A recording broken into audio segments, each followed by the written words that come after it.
Opa, bom dia! Galerinha, olha onde a gente está, né? Finalmente ele sangrou. Finalmente, graças a Deus, está chovendo muito aqui na região.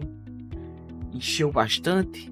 Estou um pouco atrasado, não pude vir no dia que ele sangrou, porque era dia de semana, então eu não pude comparecer. Mas estou aqui, é o que importa, graças a Deus, filmando esse dia tão esperado. Água correndo tranquilamente, graças a Deus. E nesse vídeo eu vou levar vocês até a Cachoeira para mostrar como é que tá a situação do nosso açude, né? Nosso açude aí que abastece o sítio Serrinha do Canto. Muito importante aí para a região. Muita água. Curtam a paisagem. E é isso, gostaria de agradecer. Deixa o like, compartilhe. Deixa um comentáriozinho. Manda esse vídeo aí para um parente seu que conhece essa localidade.